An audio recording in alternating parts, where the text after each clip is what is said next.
네, 여러분 안녕하세요. 이번 시간에는 제10강인데요. 소집 통지서의 작성 및 발송, 그 다음에 관리단 집회 소집 공고에 대해서 살펴보도록 하겠습니다. 자, 먼저 관리단 집회 소집 통지서 작성인데요.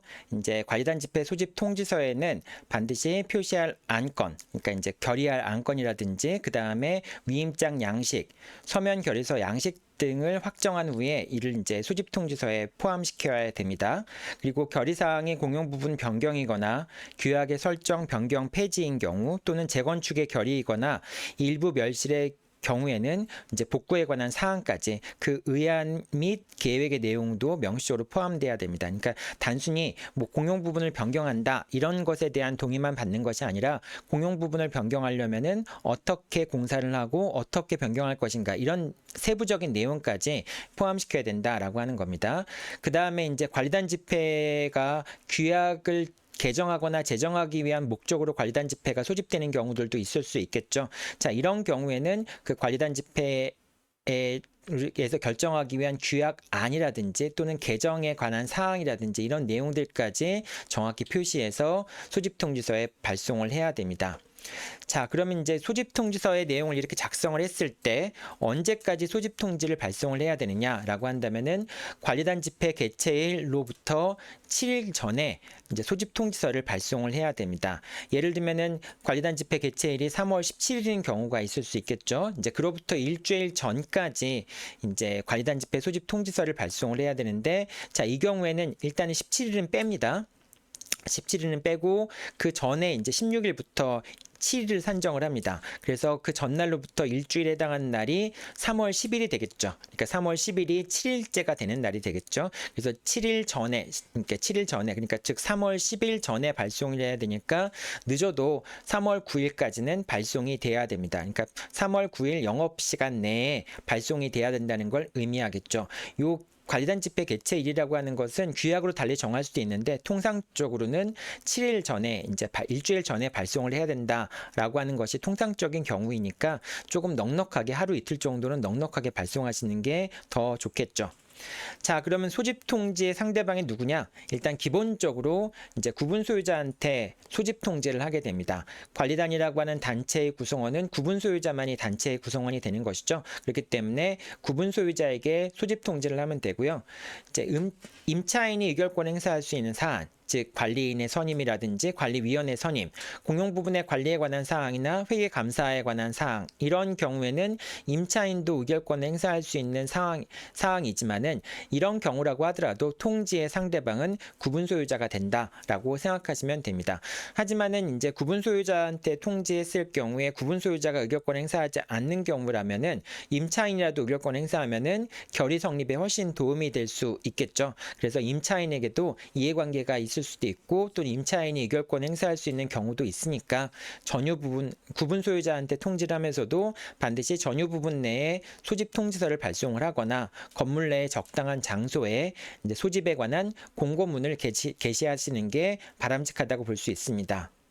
자, 통지 장소는 아까도 말씀드렸지만은 원칙적으로 전유 부분으로 발송을 하게 됩니다. 그래서 이제 구분 소유자가 이제 소유하고 있는 전유 부분으로 소집 통지서를 발송을 하면 되고요.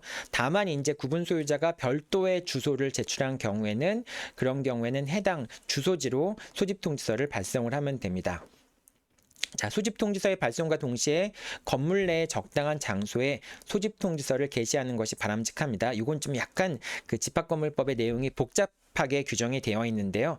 일단 게시판에다가 소집 이제 공고문을 붙이게 되는 경우에는 그것도 예외적으로 이제 소집 통지의 효력을 갖는 경우들이 있을 수 있습니다. 그래서 그런 걸 고려했을 때 일단은 전유 부분을 발송을 하고 구분 소유자가 제출한 주소지로 발송을 함과 동시에 또 게시판에다가 또는 건물의 적당한 장소에다가 관리단 집회 소집 통지에 대한 공고문을 붙이는 것이 바람직합니다. 자, 그 다음에 이제 예외적으로 규약에서 건물의 적당한 장소에 소집 통지서를 게시하면은 통지된 것으로 본다라고 하는 경우들도 있는데요. 근데 이런 경우는 규약의 정함이 있는 경우에만 해당하기 때문에 여러분들이 여기까지는 그냥 참고로만 알아두시면 될 것 같고요. 기본적으로 통지 장소는 전유 부분이다. 원칙적으로는 전유 부분이고, 구분 소유자가 별도의 장소를 제출한 경우에는 그 별도의 장소로 이제 통지하면 된다라고 생각하시면 됩니다. 통지 절차를 생략하는 경우도 있는데요. 어떤 경우가 그러냐면은 이제 구분 소유자 전원이 동의한 경우가 이제 집회 소집 절차를 생략할 수도 있습니다. 근데 이런 경우는 보통 이제 구분 소유자가 10명이나 15명 되거나 뭐 이렇게 아주 소수의 집합 건물 같은 경우에 이런 경우가 있을 수 있고요. 뭐 50개 이상의 집합 건물에서 전체 구분 소유자가 동의해서 이 집회 소집 절차가 생략되는 그런 경우는 거의 없다고 보시면 될 것 같습니다. 자, 관리단 소집 통지서를 발송을 하게 되면 이렇게 준비할 걸 다 준비해서 소집 통지서를 발송하면 어떻게 발송하냐라는 건데요. 일단은 소집 통지서가 송달되었다. 그러니까 이제 상대방의 우편물을 받아보았다라고 하는 것을 입증하기 위해서 이제 우체국이나 우체국의 등기우편 같은 걸 활용해서 보내는 것이 일반적입니다. 그런데 이제 등기우편 같은 경우는 좀 비용이 나가니까 준등기 우편을 보내기도 합니다. 자, 이런 식으로 이제 집회 소집 통지서가 어떤 식으로 작성이 되고 발송이 되는지, 그 다음에 집회 공고문은 어떻게 작성하는지 부분을 살펴보았는데요. 관련된 양식들을 좀 살펴보도록 하겠습니다. 자, 첫 번째 양식은 이제 소집 통지서 양식입니다. 이제 이 부분은 예시를 해놨으니까요. 서울집합건물관리단에서 소집 통지를 한다라고 하는 부분을 예시를 한번 적어놨습니다. 그래서 이 부분들은 생략하셔도 상관없고요. 뭐 이제 보통 공문 형태로 발송되는 거니까 좀 자세히 적어놔봤습니다. 그래서 관리단 집회를 왜 개최하는지, 소집 통지서의 사유라든지 이런 부분들을 쭉 기재하시고요. 그 다음에 장소하고 일시 같은 걸 기재하시고, 제일 중요한 거는 다른 부분들은 여러분들이 뭐 생략하거나 그러셔도 상관없는데 반드시 기재하셔야 되는 거는 일시하고 장소뿐만이 아니라 안건이 무엇인지를 반드시 기재하셔야 됩니다. 그래서 어떤 안건에 대해서 결의를 한다라고 하는 내용을 기재하셔야 되고요. 뭐 참석 대상은 당연히 구분 소유자나 임차인이 되겠죠. 다만 이제 임차인 같은 경우에는 임차인이 의결권 행사할 수 없는 경우, 예를 들면 2호 안건 같은 경우에는 임차인이 의결권 행사할 수 없다라고 하는 부분을 좀 명확히 표시해 주실 필요가 있겠죠. 자, 의결 방법 같은 경우에도 이제 안건에 따라서 다른데, 2호 안건 같은 경우, 즉 규약 제정에 관한 안건 같은 경우에는 구분 소유자 및 의결권의 4분의 3 이상의 동의가 필요할 테고요. 나머지 안건은 과반수 동의로 결의를 할 수 있겠죠. 자, 이런 내용들도 소집 통지서에 집어넣으시는 게 좋죠. 자, 그 다음에 요 내용들은 의결권 행사할 때 어떤 방식으로 의결권 행사하는지, 그리고 또 서면으로 의결권 행사하는 경우에는 어떻게 서면 결의서를 발송을 해야 되는지, 어느 주소로 반송을 해야 되는지, 이런 부분들에 대한 안내도 필요합니다.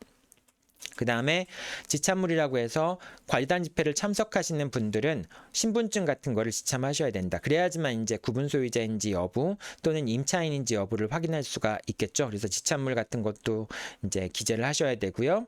그 다음에 하나의 전유 부분을 여러 명이 공유하고 있는 경우에는 그 공유자들끼리 누가 의결권 행사하는지를 정해야 되겠죠. 그래서 그런 경우에는 지분의 과반수로서 의결권을 행사할 자를 정해야 되는데, 그때 지분 과반의 위임장이 있었다라고 하는 부분에 대한 증빙서류도 같이 제출을 해야 되겠죠.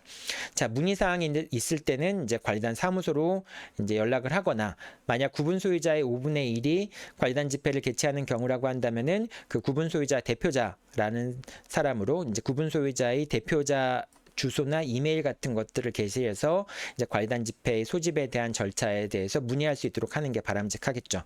자, 첨부하는 거는 당연히 이제 관리단 소집 통지서에는 규약을 제정하거나 개정하는 경우에는 그 규약의 제정안이라든지 또는 개정에 관한 내용들이 반드시 이제 소집 통지서에 포함이 돼야 되고요. 그다음 위임장 같은 양식도 포함돼야 되고, 서면 결의서 양식도 포함이 되어야 됩니다. 그래서 명의는 누구 명의로 이제 소집 통지가 이루어지게 되느냐, 만약에 관리인이 소집 통지를 하는 경우에는 관리단의 대표자 누구누구라고 기재하시면 되고요. 구분 소유자들이 관리단 집회를 개최하는 경우라고 한다면은 구분 소유자 대표 누구누구, 이게 이제 이 명의로 소집 통지서를 발송을 하시면 되겠죠. 자, 그 다음에 이제 이게 소집 통지서 양식이고요. 이제 지금 보시는 게 그 다음에 첨부 서류들이 있죠. 첨부는 첫 번째는 규약 같은 경우에 규약을 제정하기 위한 결의 같은 경우에는 규약안 또는 이제 개정하기 위한 경우에는 개정에 관련된 안을 집어넣으셔야 되고요. 그다음 위임장 양식 같은 경우에도 이런 식으로 누가 누구한테 위임을 하는가, 여기는 이제 맡기는 사람 또는 이제 이거는 그 수임을 받는 사람, 이제 부탁을 받는 사람이 되겠죠. 그 사람들의 이름하고 성명 같은 것들을 개인적인 친상 내용들을 기재를 하실 필요가 있고요. 그 다음에 위임 사항은 어떤 사항에 대해서 위임하는가라고 하는 부분에 대한 내용들도 적어야 됩니다. 그러니까 안건을 다 적어야 되는 거죠. 이런 식으로 위임장을 작성하는 것이 바람직한 위임장 작성이라고 얘기할 수 있겠습니다.